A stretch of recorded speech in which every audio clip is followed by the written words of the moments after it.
Alright, so I did my research again and found out that that some of these extra people who aren't in the Persona 4 video or the Persona 4 anime were actually people from Persona 3, which I wouldn't know because I actually own Persona 3, but I haven't been able to crack it yet. So there we go. So if you were to play a Persona 1 person, you would, or if you were to play two Persona 4 characters, you would unlock the Persona 3 characters, and thus when you do the Persona 3 characters, you're allowed, which are Akihiko, anyway, Mitsuru, Kirijo, anyway, and Aigis. Out of those people, I tried playing Mitsuru, and she had a charge move, and I hate charge moves. I haven't played with him, but I mean, this whole series is basically chick series type thing. So girl power, I'm gonna go ahead and go with Aigis, even though she's blonde haired and blue eyed. Please leave it to me.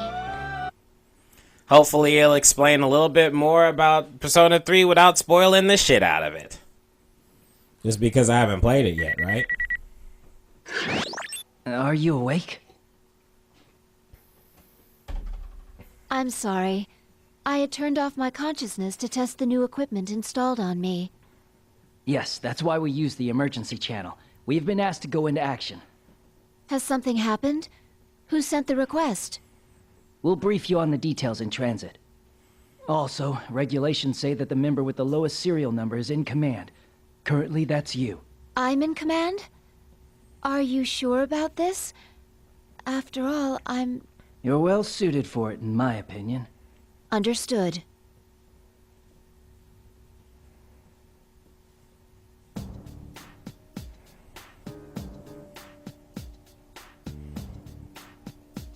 Okay, so basically Tell me about the situation and make it quick. We don't have much time. I have some weird...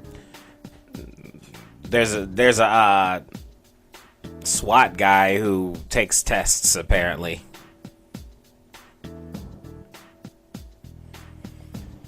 On May 1st, 2012, around 900 hours, a wide-body passenger aircraft headed for Kagoshima sent out a 750 or 7500 squat code during passenger boarding. Following the signal, the captain reported to the control tower that their aircraft had been hijacked. Since the uprising occurred during passenger boarding, only half of the passengers, 168 exactly, had boarded. 10 crew members bring it to a total of 178 hostages thought to be on board. Some passengers seated near the hatch had succeeded in escaping.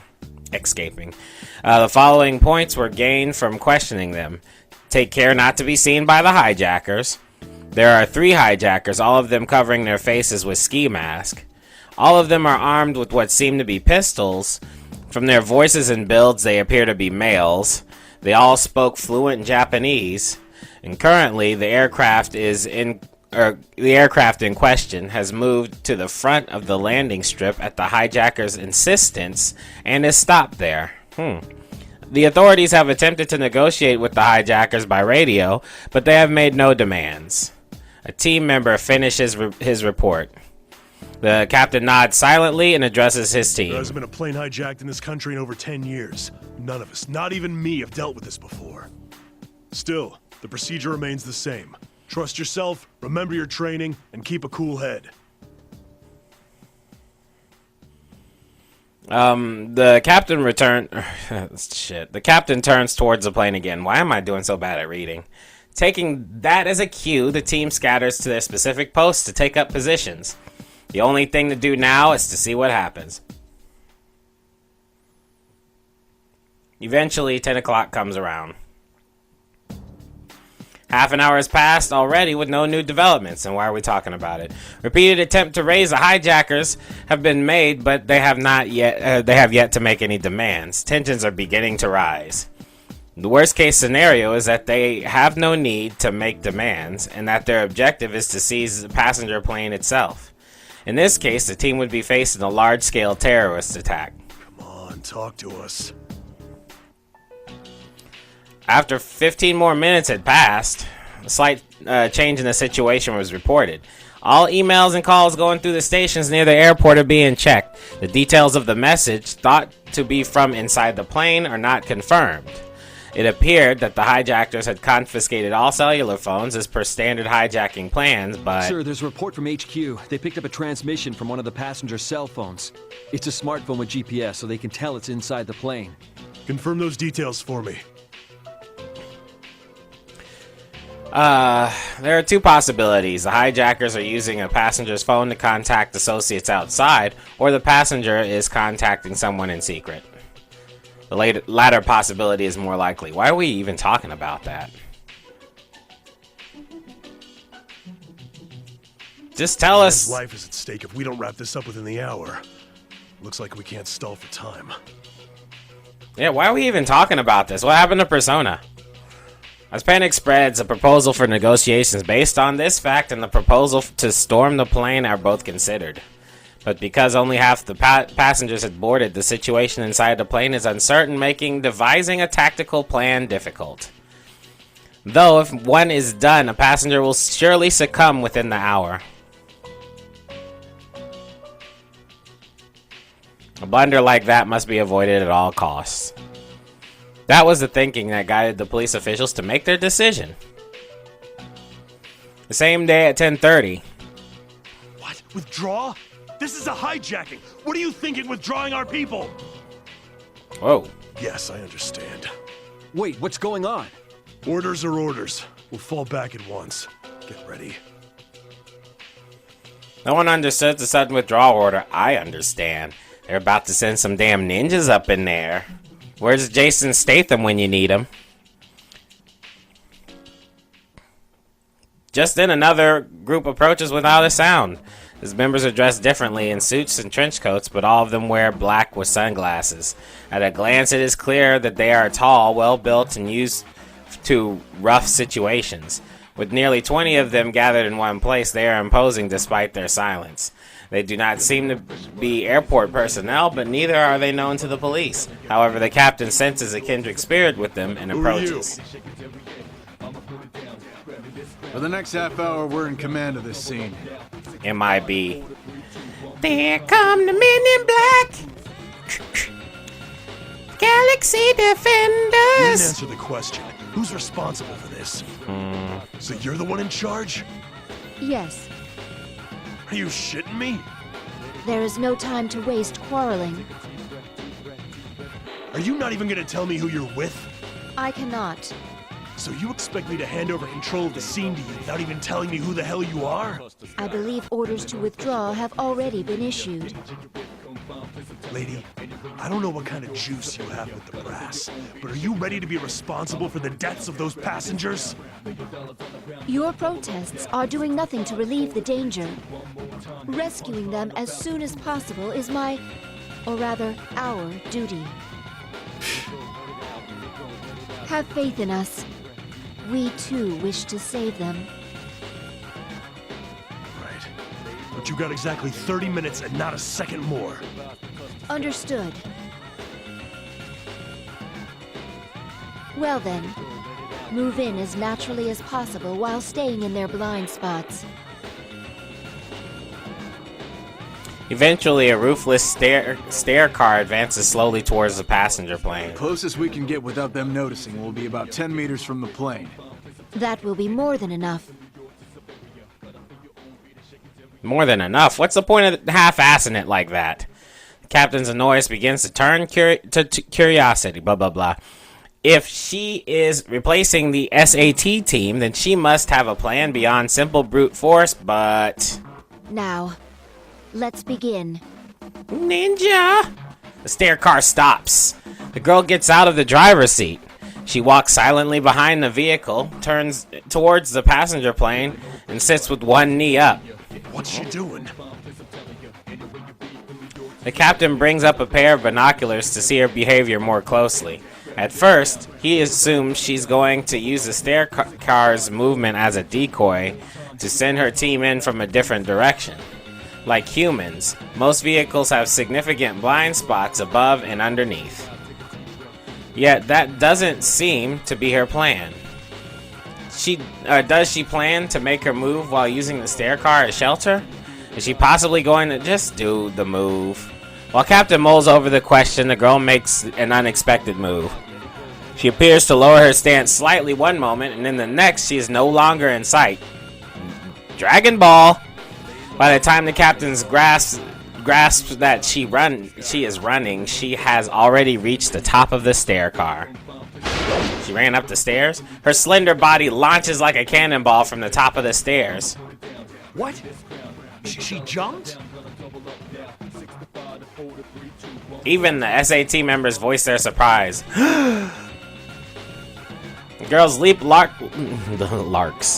The girl's leap arcs over a distance of over 10 meters. It's clearly beyond the abilities of a human being. Yeah. Coming in the middle of a hijacking, the scene seems even more surreal. The girl lands on top of the aircraft and stands on it as if nothing unusual had happened. She looks at the aircraft beneath her and slowly turns her head to scan it from back to front. It reminds the captain of the movement of a security camera. He knows it should be impossible, but he wonders if she can see through the plane's ceiling. Eventually, the girl seems convinced of something and begins walking. And she reaches the boarding hatch at the front. She moved her right hand to her back. Or when she reaches it, she moves her right hand to her back. What, like she pulling out a gun? The captain notices that a special knife coated gray from blade to hilt is in her hand. What's she gonna do with that knife? Girl suddenly lowers her stance and slides down the side of the aircraft. Just as she's about to fall, she thrusts the knife into the jamb of the hatch and it dangles from it. Okay. She then uses her left hand to pull the handle and unlocks the hatch with ease. Once the thick, airtight door juts out of the aircraft, the girl nimbly jumps into the plane. The captain is shocked by her dauntless methods. He begins to wonder if she intends to defuse the situation on her own. Alright.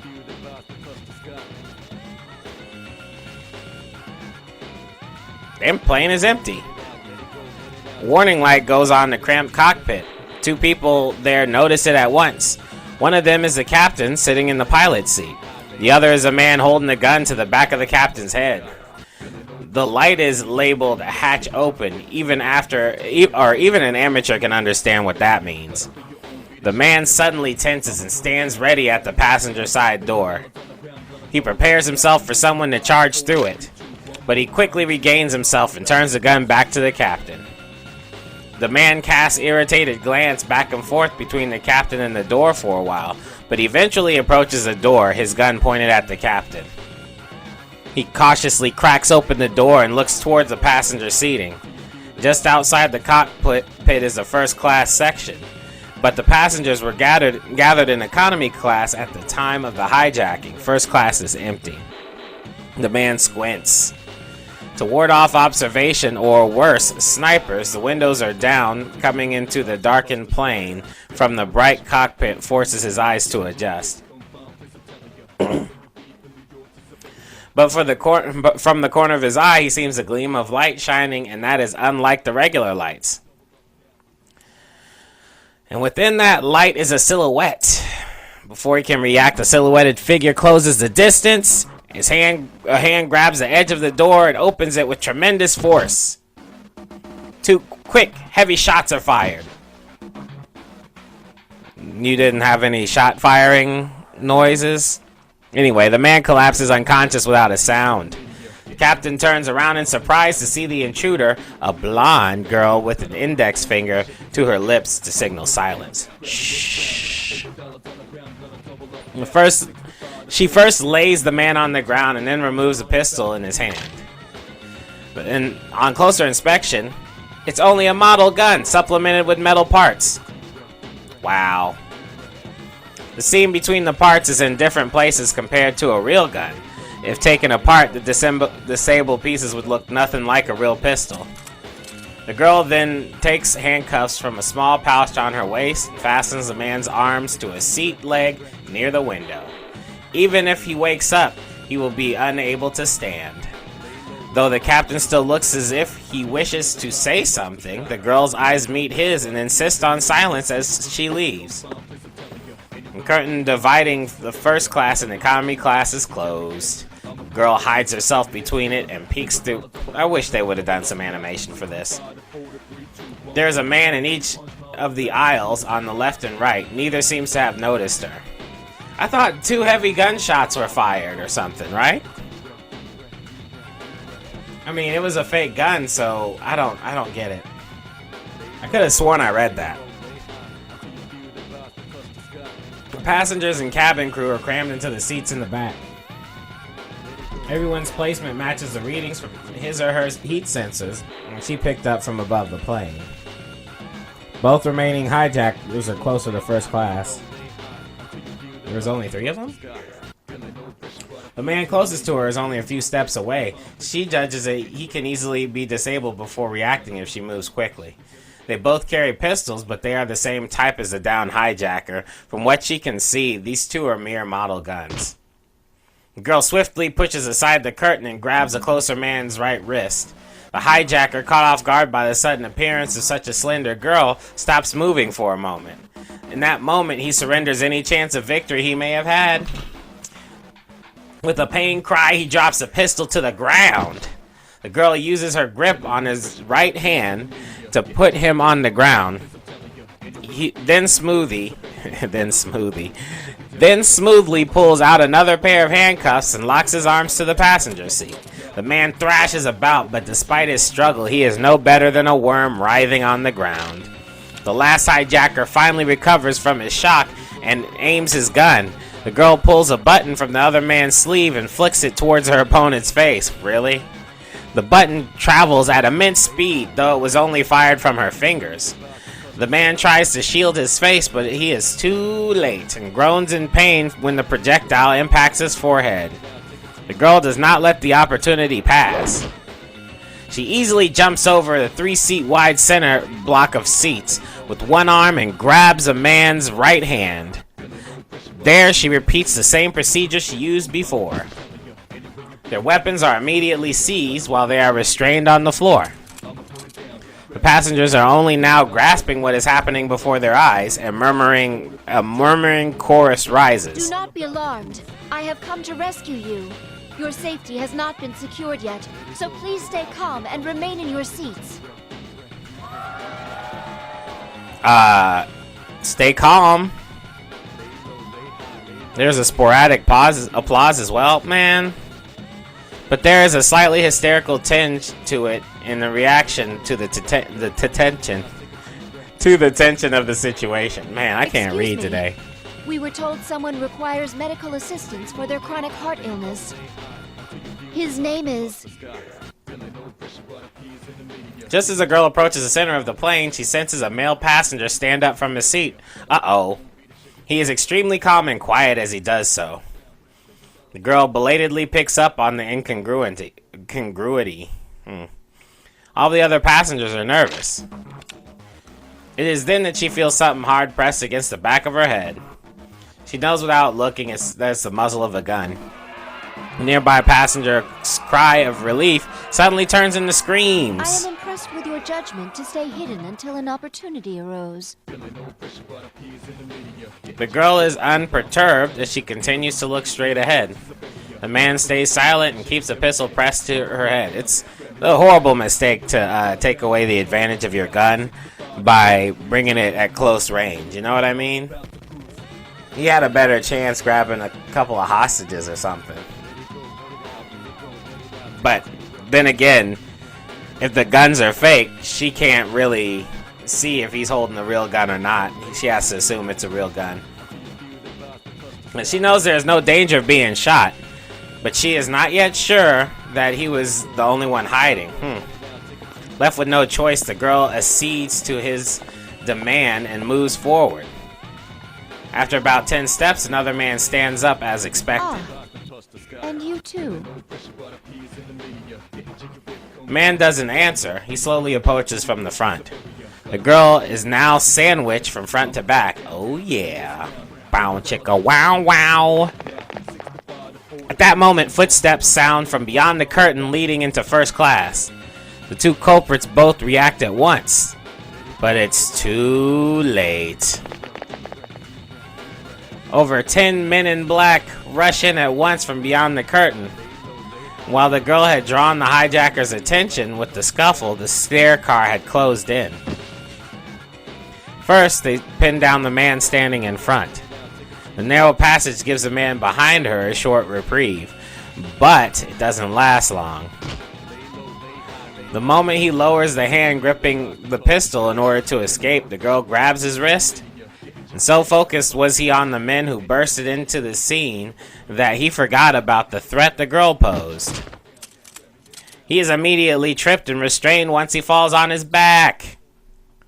The girl stands up and looks around. If there were any more hijackers inside the plane, this would be their last chance to make a stand. But no one rises from their seat. She glances towards the men in black and they nod back in acknowledgement. It seems a crisis had been averted. Yeah, I'd be acting like a passenger at that point too. The girl carefully keeps her thoughts from appearing on her face and gives an inner sigh of relief. Soon afterwards, the sweeper team gives a report confirming that the aircraft is secure. The girl works with the cabin crew to arrange transport for the man with the heart illness before she steps out for the moment. She turns the blue indicator light on the stair car and waves it in circles towards the SAT's position. It's a signal that the crisis is over. She's done already? It hasn't even been 5 minutes. There should have been at least 3 hijackers. You know what they remind me of is those guys. Like Men in Black or something. Right. Captain, who are those people? Is that one even human? This is just a rumor, but I've heard that the higher-ups formed an unofficial security group in conjunction with a certain corporation. It's supposedly for cases that are a little strange. I hear they have some official standing with the police, too. Though it's all some private enterprise, so technically, there's no authority involved at all. What? But this is Japan we're talking about. A search and destroy unit that answers to no department and keeps no records. I've heard them called shadow operatives. He turns on his own blue light and as a sign of understanding and waves it left and right. Response light comes from up ahead. The girl then sees the captain spreading his arms in a shrug and smiles for the first time. A girl? The girl seems to be about her age and is wearing a plain cape-like dress. She saw the girl out of the corner of her eye. The girl on the aircraft feels oddly uneasy about seeing the figure. To begin with, even given the heightened security, the parking entrance should be strictly sealed, but the figure looks perfectly ordinary. May I check on something? The girl calls the SAT captain over the radio. There appears to be some slight interference necessitating an adjustment of the dial. What is it? If you look towards my left, in front of the luggage loading bay is... The figure disappeared. Is that there? That can't be. What's the matter? Oh, I'm sorry. I was apparently seeing things. Sound like some Ghost in the Shell type bullshit.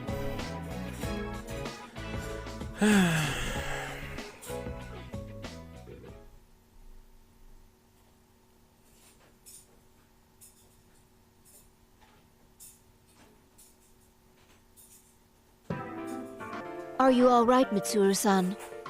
Aigis. I didn't think you'd be the one to come.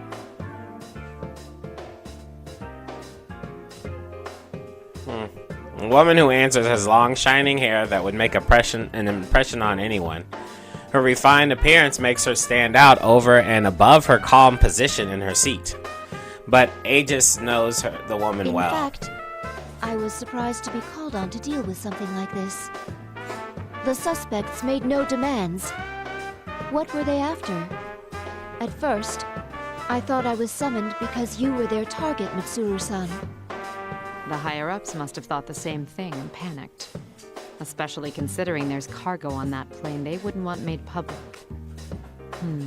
Wait a second, that cargo... Is something wrong? This hijack seems strange now that I think about it.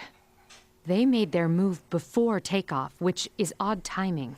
And they forced the boarding announcement to be stopped. Oh, now you're thinking about that? I thought maybe it was their way of trying to pull it off with a small team. Are you saying that rather than a passenger, they were after that cargo? It's true that no one would consider the unloaded luggage during a hijacking. I guess I need you to check on my things. Though if I'm right, it's already too late.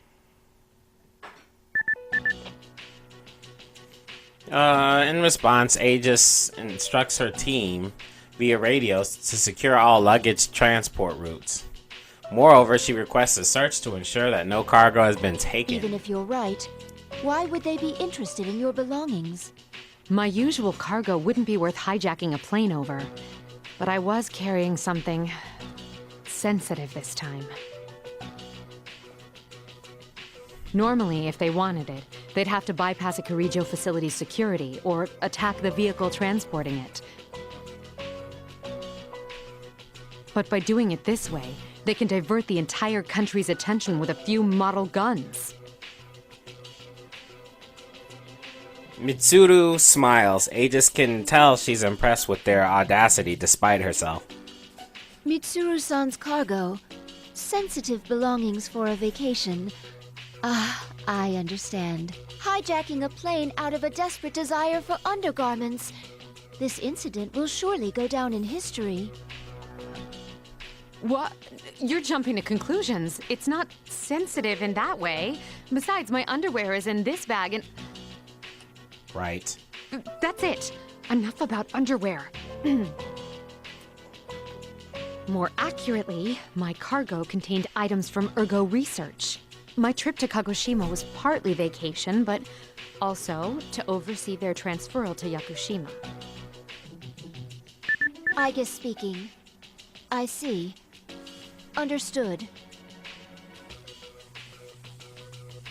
It's as you suspected. They found that one of the boxes scheduled for transport has gone missing. I thought as much. We must get it back, Aigis. The rest of the team can finish up here. I need you to come with me. If she was carrying sensitive stuff, why didn't she think about that right away, like the moment the hijackers came up there? Why did she think that that was a normal hijacking and not her expensive cargo? I would have thought it was my cargo right away, like, oh shit, my box.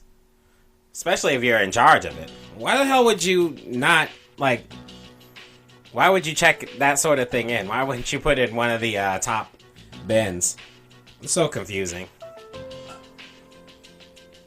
Will you be joining the search as well? Well, I am personally involved, so yes.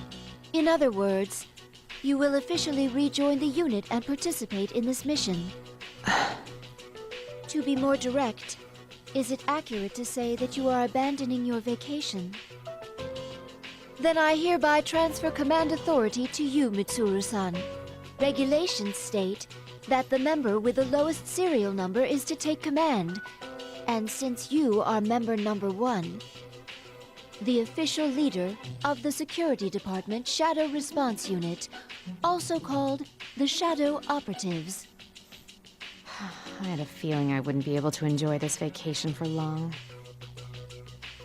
Traveling with cargo from Ergo Research suggests that her vacation was neither relaxing nor cheerful. But I can't allow anyone to be hurt again by the things we, the Kirijo group, created. We'll get this cargo back at all costs. Mission or no mission, I'm making it a personal priority. Understood.